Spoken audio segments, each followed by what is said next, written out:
Complete Works of Swami Vivekananda. Volume 1. Lectures and Discourses. Vedanta and Privilege. Delivered in London. We have nearly finished the metaphysical portion of the Advaita. One point, and perhaps the most difficult to understand, remains.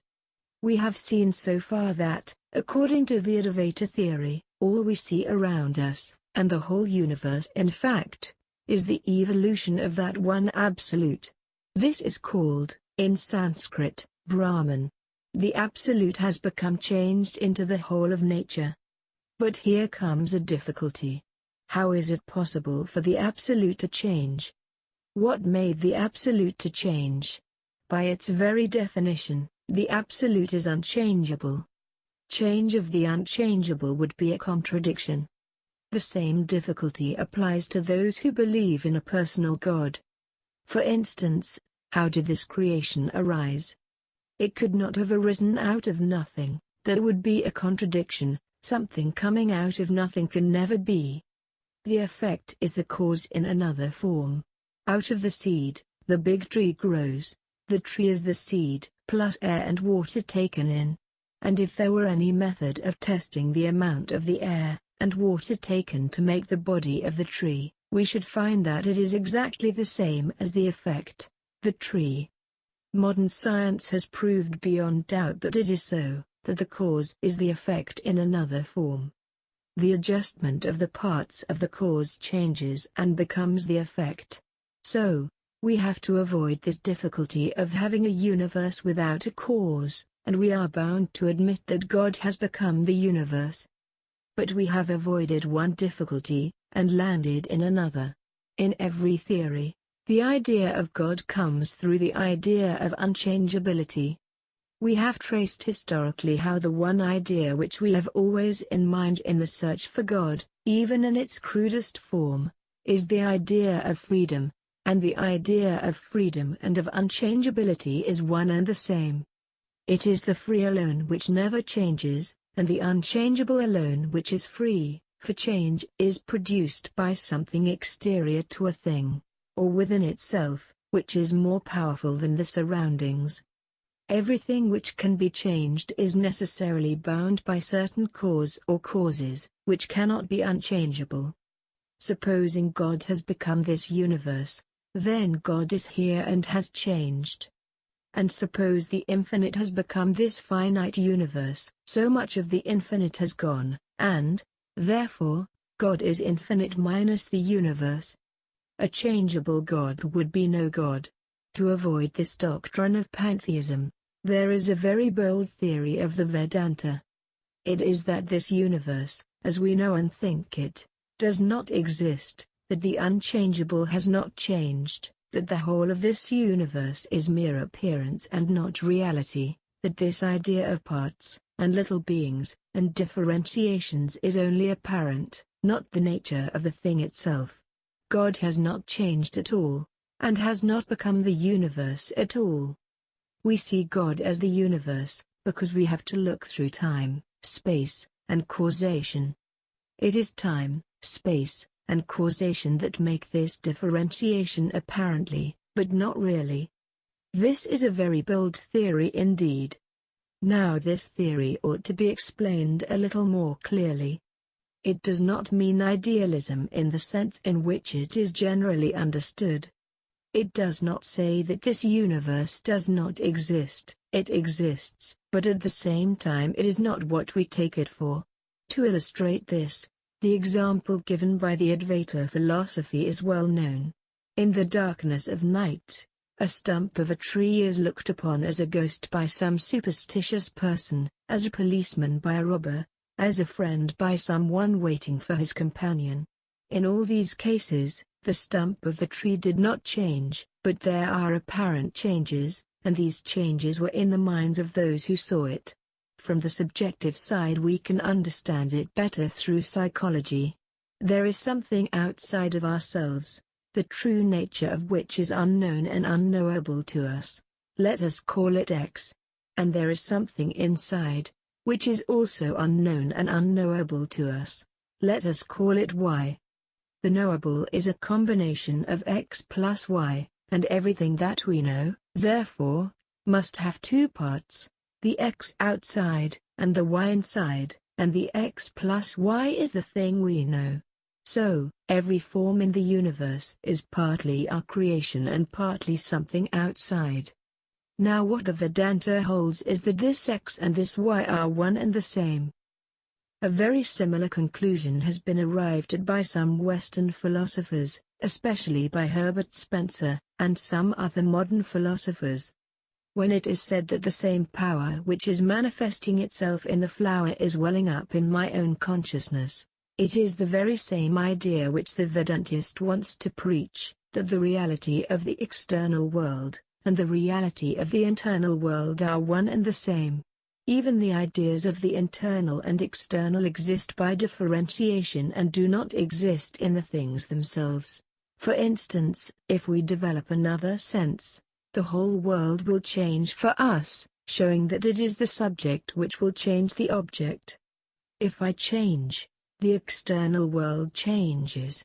The theory of the Vedanta, therefore, comes to this, that you and I and everything in the universe are that absolute, not parts, but the whole.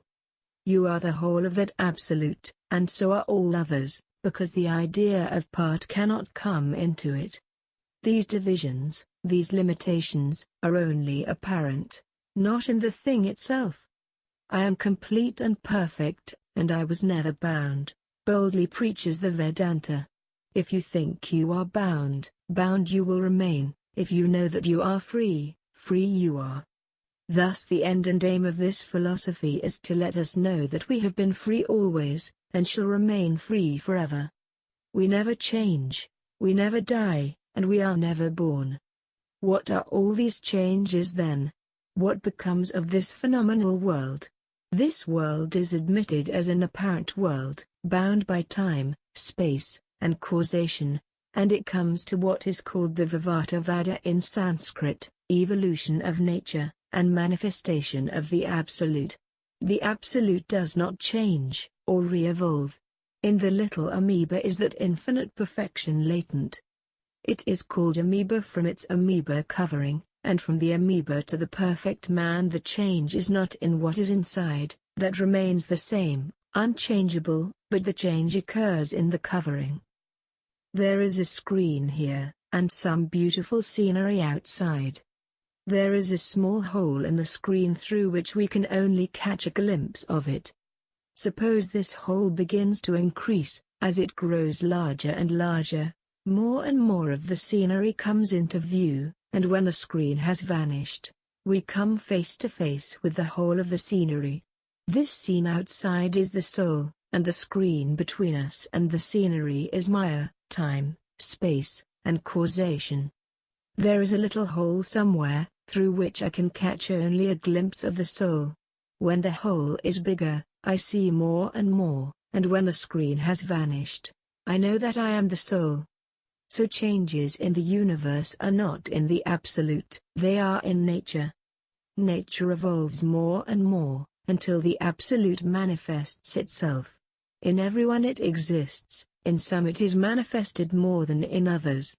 The whole universe is really one. In speaking of the soul, to say that one is superior to another has no meaning. In speaking of the soul, to say that man is superior to the animal or the plant, has no meaning. The whole universe is one. In plants the obstacle to soul manifestation is very great, in animals a little less, and in man still less, in cultured, spiritual men still less, and in perfect men, it has vanished altogether. All our struggles, exercises, pains, pleasures, tears, and smiles, all that we do and think tend towards that goal, the tearing up of the screen, making the hole bigger, thinning the layers that remain between the manifestation and the reality behind. Our work, therefore, is not to make the soul free, but to get rid of the bondages. The sun is covered by layers of clouds, but remains unaffected by them. The work of the wind is to drive the clouds away, and the more the clouds disappear, the more the light of the sun appears. There is no change whatsoever in the soul, infinite, absolute, eternal, knowledge, bliss, and existence. Neither can there be birth or death for the soul. Dying, and being born, reincarnation, and going to heaven, cannot be for the soul. These are different appearances, different mirages, different dreams. If a man who is dreaming of this world now dreams of wicked thoughts and wicked deeds, after a certain time the thought of that very dream will produce the next dream. He will dream that he is in a horrible place, being tortured. The man who is dreaming good thoughts and good deeds, after that period of dream is over, will dream he is in a better place, and so on from dream to dream. But the time will come when the whole of this dream will vanish. To every one of us there must come a time when the whole universe will be found to have been a mere dream, when we shall find that the soul is infinitely better than its surroundings. In this struggle through what we call our environments, there will come a time when we shall find that these environments were almost zero in comparison with the power of the soul. It is only a question of time, and time is nothing in the infinite. It is a drop in the ocean. We can afford to wait and be calm. Consciously or unconsciously, therefore, the whole universe is going towards that goal. The moon is struggling to get out of the sphere of attraction of other bodies, and will come out of it, in the long run. But those who consciously strive to get free hasten the time. One benefit from this theory we practically see is that the idea of a real universal love is only possible from this point of view. All are our fellow passengers, our fellow travelers, all life, plants, animals, not only my brother man, but my brother brute, my brother plant, not only my brother the good, but my brother the evil, my brother the spiritual and my brother the wicked. They are all going to the same goal. All are in the same stream, each is hurrying towards that infinite freedom. We cannot stay the course, none can stay it, none can go back. However he may try, he will be driven forward, and in the end he will attain to freedom. Creation means the struggle to get back to freedom, the center of our being, whence we have been thrown off, as it were. The very fact that we are here, shows that we are going towards the center, and the manifestation of this attraction towards the center is what we call love. The question is asked, from what does this universe come? In what does it remain? To what does it go back? And the answer is, from love it comes, in love it remains, back it goes unto love. Thus we are in a position to understand that, whether one likes it or not, there is no going back for anyone. Everyone has to get to the center, however he may struggle to go back. Yet if we struggle consciously, knowingly, it will smooth the passage, it will lessen the jar, and quicken the time. Another conclusion we naturally arrive at from this is that all knowledge and all power are within and not without. What we call nature is a reflecting glass, that is all the use of nature, and all knowledge is this reflection of the within on this glass of nature. What we call powers, secrets of nature, and force, are all within. In the external world are only a series of changes. There is no knowledge in nature, all knowledge comes from the human soul. Man manifests knowledge, discovers it within himself, which is pre-existing through eternity. Everyone is the embodiment of knowledge, everyone is the embodiment of eternal bliss, and eternal existence. The ethical effect is just the same, as we have seen elsewhere, with regard to equality. But the idea of privilege is the bane of human life. Two forces, as it were, are constantly at work, one making caste, and the other breaking caste, in other words, the one making for privilege, the other breaking down privilege. And whenever privilege is broken down, more and more light and progress come to a race. This struggle we see all around us. Of course there is first the brutal idea of privilege, that of the strong over the weak. There is the privilege of wealth.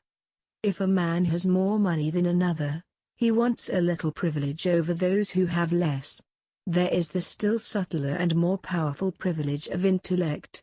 Because one man knows more than others, he claims more privilege. And the last of all, and the worst, because the most tyrannical, is the privilege of spirituality. If some persons think they know more of spirituality, of God, they claim a superior privilege over everyone else. They say, "Come down and worship us, ye common herds. We are the messengers of God, and you have to worship us."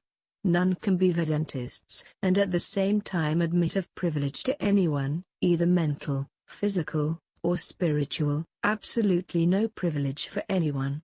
The same power is in every man, the one manifesting more, the other less. The same potentiality is in everyone. Where is the claim to privilege? All knowledge is in every soul, even in the most ignorant. He has not manifested it, but, perhaps, he has not had the opportunity. The environments were not, perhaps, suitable to him. When he gets the opportunity, he will manifest it. The idea that one man is born superior to another has no meaning in the Vedanta. That between two nations one is superior and the other inferior has no meaning whatsoever. Put them in the same circumstances, and see whether the same intelligence comes out or not. Before that you have no right to say that one nation is superior to another. And as to spirituality, no privilege should be claimed there. It is a privilege to serve mankind, for this is the worship of God. God is here, in all these human souls. He is the soul of man. What privilege can men ask? There are no special messengers of God, never were, and never can be. All beings, great or small, are equally manifestations of God. The difference is only in the manifestation. The same eternal message, which has been eternally given, comes to them little by little. The eternal message has been written in the heart of every being. It is there already, and all are struggling to express it.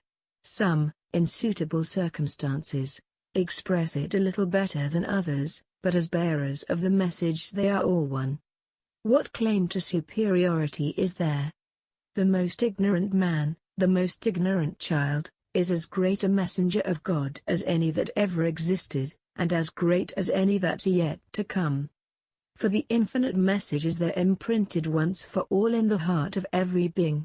Wherever there is a being, that being contains the infinite message of the Most High. It is there. The work of the Advaita, therefore, is to break down all these privileges. It is the hardest work of all, and curious to say, it has been less active than anywhere else in the land of its birth. If there is any land of privilege, it is the land which gave birth to this philosophy, privilege for the spiritual man as well as for the man of birth. That they have not so much privilege for money, that is one of the benefits, I think, but privilege for birth and spirituality is everywhere. Once a gigantic attempt was made to preach Vedantic ethics, which succeeded to a certain extent for several hundred years, and we know historically that those years were the best times of that nation. I mean the Buddhistic attempt to break down privilege. Some of the most beautiful epithets addressed to Buddha that I remember are, "Thou the breaker of castes, destroyer of privileges, preacher of equality to all beings." So, he preached this one idea of equality. Its power has been misunderstood to a certain extent in the Brotherhood of Shrimanes, where we find that hundreds of attempts have been made to make them into a church, with superiors and inferiors. You cannot make much of a church when you tell people they are all gods. One of the good effects of Vedanta has been freedom of religious thought, which India enjoyed throughout all times of its history. It is something to glory in, that it is the land where there was never a religious persecution, where people are allowed perfect freedom in religion. This practical side of Vedanta morality is necessary as much today as it ever was, more necessary, perhaps, than it ever was, for all this privilege claiming has become tremendously intensified with the extension of knowledge. The idea of God and the devil, or Ahura Mazda and Ahriman, has a good deal of poetry in it. The difference between God and the devil is in nothing except in unselfishness and selfishness. The devil knows as much as God, is as powerful as God, only he has no holiness. That makes him a devil. Apply the same idea to the modern world. Excess of knowledge and power, without holiness, makes human beings devils. Tremendous power is being acquired by the manufacture of machines and other appliances, and privilege is claimed today as it never has been claimed in the history of the world. That is why the Vedanta wants to preach against it, to break down this tyrannizing over the souls of men. Those of you who have studied the Gita will remember the memorable passages.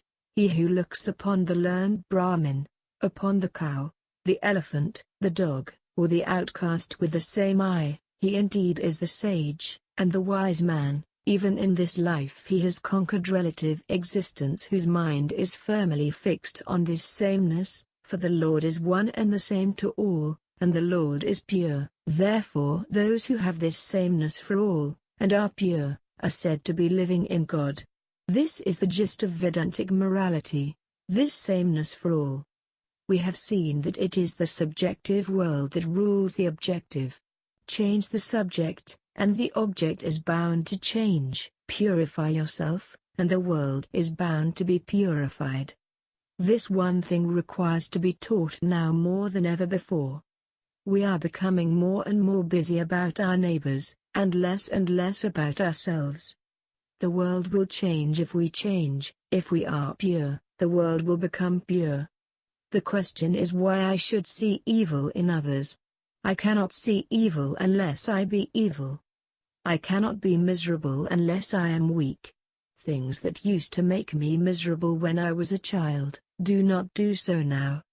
The subject changed, so the object was bound to change, so says the Vedanta. All these things which we call causes of misery and evil, we shall laugh at when we arrive at that wonderful state of equality, that sameness. This is what is called in Vedanta attaining to freedom. The sign of approaching that freedom is more and more of this sameness and equality.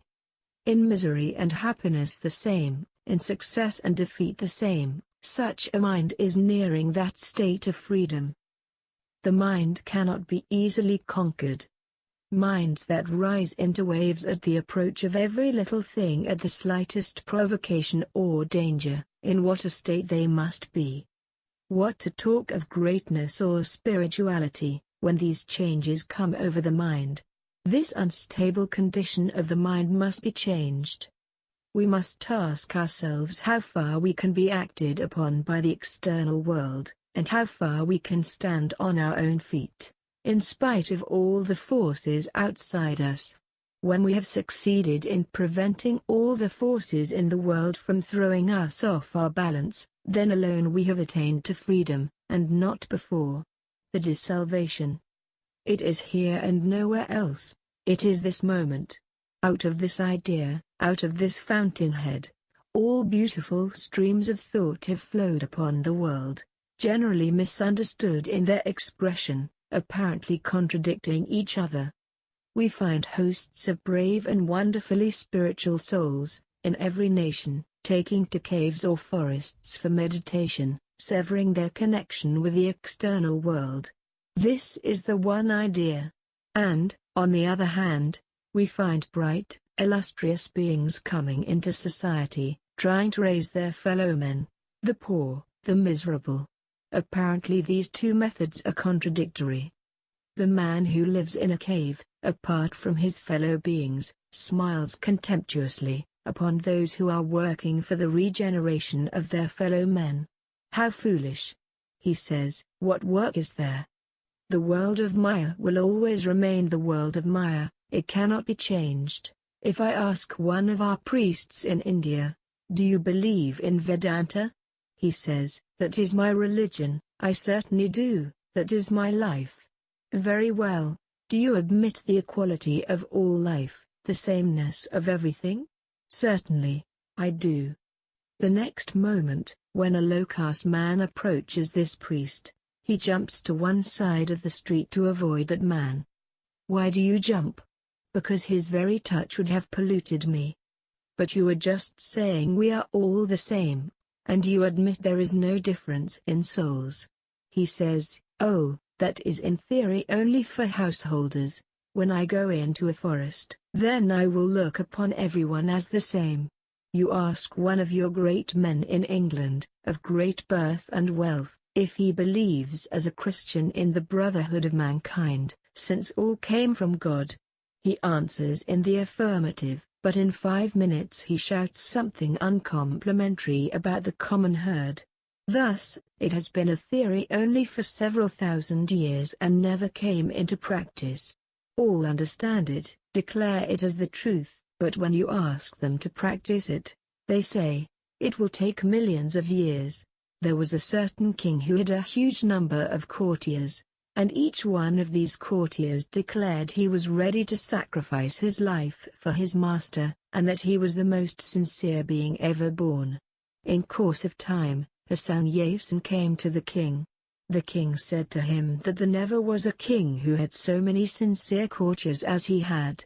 The sannyasin smiled and said he did not believe that. The king said the sannyasin could test it if he liked. So the sannyasin declared that he would make a great sacrifice by which the king's reign would be extended very long, with the condition that there should be made a small tank into which each one of his courtiers should pour a pitcher of milk, in the dark of night. The king smiled and said, "Is this the test?" And he asked his courtiers to come to him, and told them what was to be done. They all expressed their joyful assent to the proposal and returned. In the dead of night, they came and emptied their pitchers into the tank. But in the morning, it was found full of water only. The courtiers were assembled and questioned about the matter. Each one of them had thought there would be so many pitchers of milk that his water would not be detected. Unfortunately, most of us have the same idea and we do our share of work as did the courtiers in the story. There is so much idea of equality, says the priest, that my little privilege will not be detected. So say our rich men, so say the tyrants of every country. There is more hope for the tyrannized over, than for the tyrants. It will take a very long time for tyrants to arrive at freedom, but less time for the others. The cruelty of the fox is much more terrible than the cruelty of the lion. The lion strikes a blow and is quiet for some time afterwards, but the fox trying persistently to follow his prey never misses an opportunity. Priestcraft is in its nature cruel and heartless. That is why religion goes down where priestcraft rises. Says the Vedanta, we must give up the idea of privilege, then will religion come. Before that there is no religion at all. Do you believe what Christ says, sell all that thou hast, and give to the poor? Practical equality there, no trying to torture the texts, but taking the truth as it is. Do not try to torture texts. I have heard it said that that was preached only to the handful of Jews who listened to Jesus. The same argument will apply to other things also. Do not torture texts, dare to face truth as it is. Even if we cannot reach to it, let us confess our weakness, but let us not destroy the ideal. Let us hope that we shall attain to it sometime, and strive for it. There it is, sell all that thou hast, and give to the poor, and follow me.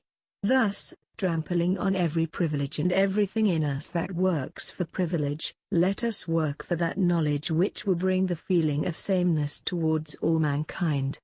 You think that because you talk a little more polished language you are superior to the man in the street. Remember that when you are thinking this, you are not going towards freedom, but are forging a fresh chain for your feet.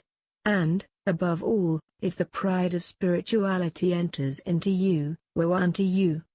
It is the most awful bondage that ever existed. Neither can wealth nor any other bondage of the human heart bind the soul so much as this. I am purer than others, is the most awful idea that can enter into the human heart. In what sense are you pure? The God in you is the God in all. If you have not known this, you have known nothing. How can there be difference? It is all one. Every being is the temple of the Most High. If you can see that, good. If not, spirituality